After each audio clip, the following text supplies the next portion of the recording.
Bangla medium ধারাবাহিকের নতুন পর্বে দেখা যায় আরশিয়ার জন্য আলাদা একটা রুম গুছিয়ে নিল তিয়াসের মা।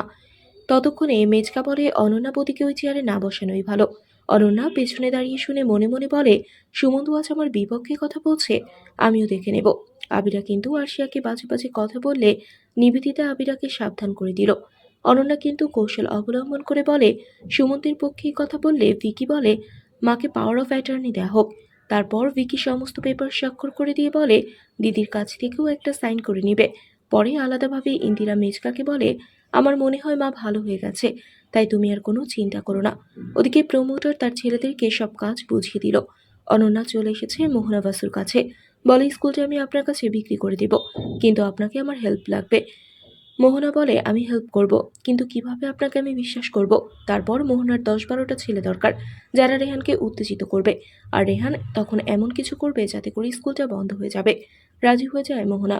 অনন্যা মনে মনে বলে, তোমার আর ইন্দিরার মধ্যে কে হারবে আর কে জিতবে সেটা আমার জানার দরকার নেই। আমি শুধু চাই স্কুলটা বন্ধ হয়ে যাক, তারপর যা আর হবার সেটাই হবে ইন্দিরা। ততক্ষণে তুমি আর কিছুই করতে পারবে না। এদিকে আরশিয়াকে মোটিভেট করে বেশ কিছু টিপস দিয়ে গুছিয়ে নিচ্ছে সবাই। ছোটকা এসে বলে, তোমরা যাচ্ছ বলে স্থানীয় লোকজন খুব তৎপর। ইন্দিরা বলে, আমরাও কাল গ্রামে যাচ্ছি, আমিও দেখব ওই অনিল মণ্ডলের পাওয়ার কতটুকু। তাহলে এবার কে জিতবে এই লড়াইয়ে? বন্ধুরা, তোমাদের কি মনে হয়? এক্ষুনি একটি লাইক দিয়ে এবং কমেন্ট করে জানিয়ে দাও তোমাদের মতামত। ধন্যবাদ।